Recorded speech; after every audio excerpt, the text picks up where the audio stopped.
The fiery foxes, Samson's revenge against the Philistines. Chapter 1. The rise of Samson. The land of Israel was once again under foreign oppression. This time, the enemy was the Philistines, a powerful seafaring people who had established themselves along the coastal regions of Canaan. The Philistines were fierce warriors, skilled in metalwork, and they had a strong grip on the Israelites, taxing them heavily and subjugating them with cruelty. The Israelites, caught in their cycle of disobedience, had turned away from God, worshiping foreign idols and forsaking the covenant. As a result, God allowed the Philistines to dominate them for 40 years. But even in the midst of their suffering, God prepared to raise up a deliverer one who would begin the liberation of Israel. That deliverer was Samson, a man set apart from birth. His story began with his parents, Manoah and his wife, who had been childless for many years. One day, an angel of the Lord appeared to Manoah's wife, announcing that she would conceive a son who would deliver Israel. This child was to be a Nazirite, dedicated to God from the womb. No razor was to touch his head, and he was to abstain from wine and anything unclean, for he was chosen for a special purpose. Samson was born, and as he grew, the Spirit of the Lord began to stir in him. He became known for his extraordinary strength, a strength that was not of human origin, but a gift from God. However, Samson's life was also marked by impulsiveness and a tendency to follow his own desires, often leading him into trouble. His story is one of both divine calling and Philistine weakness. Samson's troubles with the Philistines began when he fell in love with a young Philistine woman from the town of Timnah. Despite his parents' protests, knowing that the Philistines were Israel's enemies, Samson insisted on marrying her. His desire for the Philistine woman set in motion a series of events that would lead to a bloody confrontation between him and the Philistines. During the wedding feast, Samson posed a riddle to 30 of the Philistine men, betting them 30 sets of clothing that they could not solve it.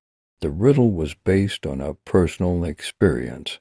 Earlier, on his way to Timnah, Samson had killed a lion with his bare hands. Later, when he passed by the carcass, he found a swarm of bees had laid honey in the lion's body. The Philistines, unable to solve the riddle, pressured Samson's new wife to coax the answer out of him. She wept and pleaded with Samson until he finally revealed the answer, which she passed on to the Philistines. Furious at being tricked, Samson went to a nearby town, killed 30 men, and took their clothing to settle the bet. Then, in a fit of anger, he left his wife and returned to his father's house. The Philistines, however, were not ones to forget insults. In Samson's absence, his wife was given to another man. Chapter 3. Samson's burning anger. After some time, Samson cooled down and decided to return to Timnah to visit his wife. He brought with him a gift, hoping to make amends. However, when he arrived, he was shocked to discover that his wife had been given to another man. Her father, hoping to smooth things over, offered Samson her younger sister as a replacement, but Samson was not appeased. He left Timnah filled with a burning desire for revenge. As he walked through the fields of the Philistines, a plan began to form in his mind, one that would not only avenge the insult done to him, but also strike a devastating blow to the Philistines' economy and their source of power, their grain and vineyards. Chapter 4. The foxes. Samson set out to catch foxes, 300 of them to be precise. Whether these were foxes or jackals, a related species more common in the region, the task would have been monumental, requiring skill, patience, and strength. But Samson was not a man of ordinary abilities. Over the course of several days, Samson captured the animals, carefully restraining them until he had amassed the 300 foxes. Once he had gathered them, he took torches and tied them between the tails of each pair of foxes. The fire from the torches flickered dangerously, crackling and spitting as the animals struggled. Samson waited until nightfall, when the Philistine fields were ripe for harvest, their vineyards heavy with fruit, and their olive groves lush with bounty. It was at this moment that Samson unleashed his fiery plan. He released the pairs of foxes into the standing grain fields of the Philistines, and chaos ensued. The foxes, panicked by the flames attached to their tails, raced through the fields, their paths erratic and unpredictable.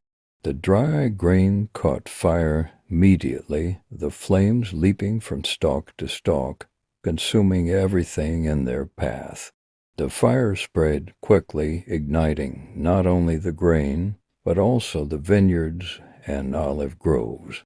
What had once been fertile land, filled with the promise of a bountiful harvest, was now an inferno, the night sky glowing red with the fire Samson had set in motion. Chapter 5.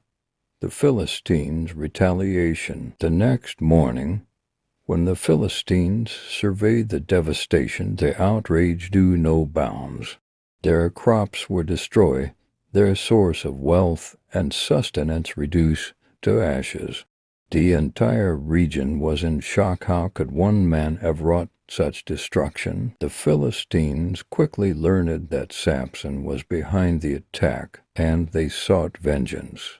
They went to Timnah, where Samson's former wife and her family lived, and in their fury they burned her and her father alive. This horrific act of retaliation only fueled Samson's anger further. When Samson learned what had been done to his wife and her family, he swore to take his revenge on the Philistines.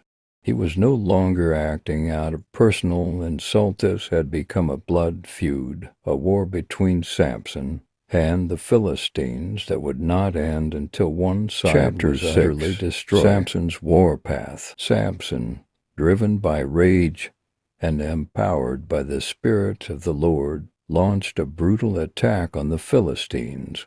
He struck them hip and thigh, a phrase that suggests a fierce and indiscriminate slaughter. The Philistine soldiers, no match for Samson's supernatural strength, fell before him like wheat before the scythe. After his rampage, Samson retreated to the rock of Edom, a stronghold in the hill country of Judah. There he waited, knowing that the Philistines would not rest until they had captured him. But Samson was not afraid. He knew that God had given him the strength to defeat his enemies, and he trusted in the Lord to deliver him. Chapter 7. The Philistine response. The Philistines, determined to capture Samson, marched into Judah with a large force. The men of Judah, fearful of provoking further conflict with the Philistines, confronted Samson at Edom. "Don't you realize," they said, "that the Philistines are rulers over us? What have you done to us?" Samson, calm and unafraid, replied, "I have done to them what they did to me." His vengeance was measured, a response to the cruelty and violence of the Philistines. The men of Judah, more concerned with avoiding the wrath of the Philistines than with supporting Samson, agreed to hand him over. Samson allowed them to bind him with ropes, and they led him to the Philistines, who were eager to finally take their revenge on the man who had caused them so much trouble. The battlefield was littered with the bodies of his enemies, and once again the Philistines had underestimated the power of the man whom God had chosen to deliver Israel. Samson stood alone amidst the carnage, victorious and unbowed. Chapter 8. The aftermath. Samson's actions against the Philistines became legendary. He continued to serve as a judge over Israel for 20 years, during which time the Philistines were unable to fully subdue the Israelites. His strength, both physical and spiritual, was a reminder that God had not forsaken his people even in their disobedience. The burning of the Philistine fields with the foxes became a symbol of Samson's cunning and his willingness to use unconventional methods to defeat his enemies, but it also marked the